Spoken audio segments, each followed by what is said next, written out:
Oleh karenanya, kami melakukan 3 kegiatan utama di dalam pengendalian tersebut, yaitu berupa kegiatan edukasi masif ke seluruh warga Kota Makassar untuk meningkatkan kepatuhan, kejujuran, dan rasa empati kepada masyarakat kita semua bahwa masalah COVID ini adalah masalah kita bersama. Kemudian yang kedua adalah kegiatan preventif masif melalui kegiatan disinfektan massal, melakukan kegiatan-kegiatan rapid, tracking, dan termasuk pembatasan gerakan keluar masuk Kota Makassar. Kemudian yang ketiga adalah kegiatan pengawasan masif. Nah, kegiatan masif ini perlu kami laksanakan pula secara lebih tegas untuk mendorong kepatuhan warga Kota Makassar di dalam pelaksanaan protokol kesehatan di dalam aktivitas sehari-hari. Bapak Gubernur yang kami hormati, insya Allah pelaksanaan kegiatan ini kami akan menerbitkan perwali tentang percepatan pengendalian coronavirus disease di Kota Makassar. Kegiatan ini akan dilakukan pada 15 kecamatan, 153 kelurahan, 996 RW, dan 4.973 RT dengan sasaran 325 restoran, rumah makan, dan kafe, 415 warung-warung kopi, 18 pasar tradisional, 24 pasar darurat, serta 11 pusat pembelanjaan mal, serta tempat-tempat umum yang menjadi titik-titik kumpul lainnya di wilayah Kota Makassar.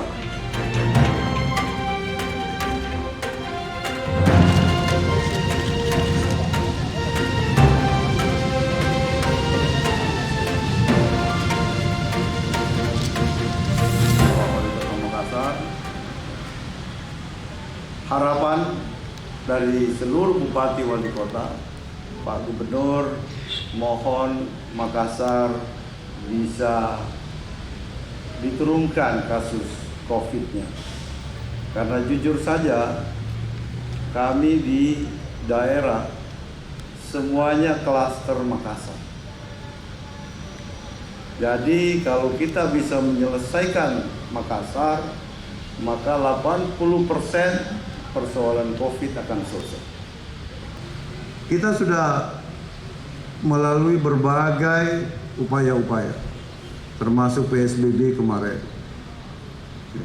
Dan kita rasakan betul betapa pertumbuhan ekonomi kita langsung drop. Penerimaan daerah juga menjadi berkurang. Kita tidak ingin kembali, tetapi kita sekarang harus hidup berdampingan dengan corona. Saya hanya ingin menitipkan bahwa seluruh petugas-petugas yang nantinya akan bertugas di perbatasan, tunjukkan bahwa kita adalah pelayan. Jadi tidak bisa lagi dengan arogansi kita, tidak bisa lagi, karena ini soal kesadaran. Dan kita berharap dengan perwali ini tidak membuat masyarakat jadi susah.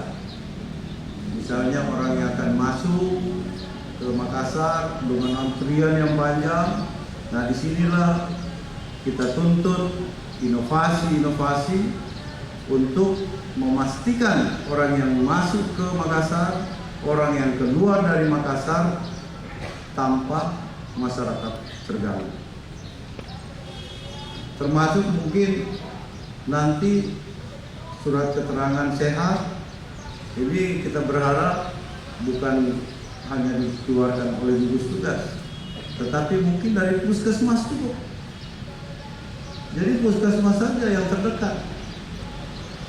Namun memang kita minta bahwa puskesmas ini bukan hanya sekedar memberi keterangan, tapi pastikan orang yang akan diberi keterangan ini tidak akan berpotensi menularkan daerah tujuannya. Tadi malam juga kita sepakati ngurus ke gugus tugas itu kan menyiksa. Jadi puskesmas terdekat yang bisa memberikan itu. Yang kedua, kami juga provinsi ikut mendukung, Pak. Ya, terus pemerintah Provinsi Sulawesi Selatan hadir menyiapkan gerai-gerai untuk pemeriksaan rapid secara gratis. Dan itu disiapin sertifikat berlaku 14 hari untuk digunakan keluar daerah. Jadi nanti pemeriksaannya juga online, Pak. Ada kuota setiap hari, supaya ada kuota hari apa, jam berapa.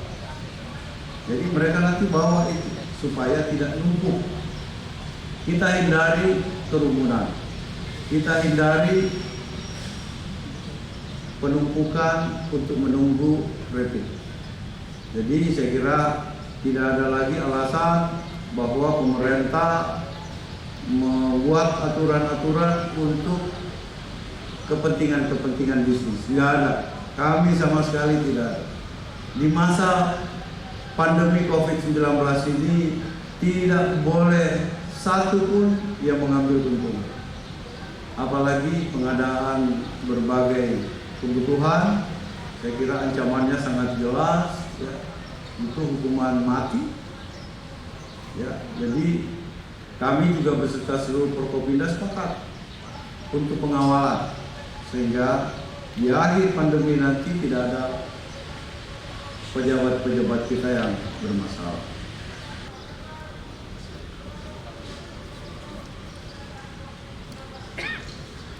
Ya, silakan beliau. Prof, mungkin kegiatan seperti apa nanti di lapangan untuk penanganan gerakan bersama? Ya, jadi gerakan bersama ini sebenarnya kita bagi atas 3 langkah utama ya. Langkah yang pertama itu adalah langkah edukasi ya. Nah, kenapa langkah edukasi penting? Langkah edukasi ini perlu kita lakukan secara terus-menerus untuk meningkatkan kepatuhan ya warga Kota Makassar untuk melaksanakan protokol kesehatan ya, untuk melaksanakan protokol kesehatan. Ini langkah edukasi kita lakukan di semua jalur-jalur informasi yang bisa kami gunakan untuk menyampaikan pesan-pesan edukasi ke masyarakat. Kemudian yang kedua adalah kegiatan preventif massal. Ya. Kegiatan preventif massal ini itu berupa kegiatan desinfektan massal, kemudian tetap melakukan tracing ya, rapid test, termasuk di dalamnya pembatasan gerakan orang keluar masuk Makassar. Ini kita harus jaga, kita perkecil potensi-potensi yang bisa meningkatkan penularan. Ya, itu kita lakukan semua secara masif.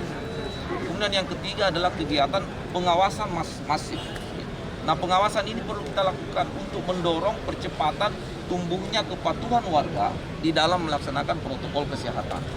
Nah, kalau semua warga kita melaksanakan kegiatan protokol kesehatan dengan benar dan baik, kami yakin dan percaya kita akan mendapatkan suatu momentum di mana terjadi penurunan ya jumlah warga-warga kita terkontaminasi positif. Nah, kalau ini dibarengi dengan tracing, kita bisa dapatkan semua yang positif saat ini. Kemudian masyarakat sudah patuh menggunakan masker, maka insya Allah sebagaimana tadi yang disampaikan Bapak Gubernur, bahwa akan kita segera menemukan titik peak daripada penularan ini. Nah, kalau kita sudah di puncak, yang namanya puncak ya puncak, kita mulai menurun. Nah, itu kita harapkan bisa terjadi sampai dengan akhir Juli mudah-mudahan. Makanya sekali lagi media memiliki peran yang sangat penting sebagai bagian daripada edukator-edukator kita. Salurkan informasi-informasi positif ke masyarakat, dorong masyarakat untuk menggunakan masker, dan yang terpenting media-media kita memberi contoh yang menggunakan masker di dalam semua kegiatannya ya. Jadi kapan suket bebas COVID itu kapan, Pak? Kapan suket bebas COVID itu? Anggaran yang disiapkan untuk perencanaan. Ya, anggaran kita siapkan dari APBD kota dan kita bersinergi dengan APBD provinsi. Ya.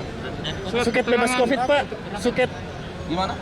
Ini masih kita sementara hitung. Kita sementara perhitungan semua kita sinergikan dengan pemerintah provinsi, berapa pemerintah provinsi bisa, berapa pemerintah kota bisa. Pak, suket bebas COVID kapan berlaku? Suketnya itu kapan mulai ini? Per wali kita keluarkan, kemudian kita sosialisasi ya. Mungkin ya hari Kamis, hari Jumat lah mulai kita terapkan sambil lakukan persiapan untuk kegiatan teknis di lapangan kita. Satu hal pesan Pak Gubernur tadi bahwa kita jangan menyusahkan masyarakat. Oke.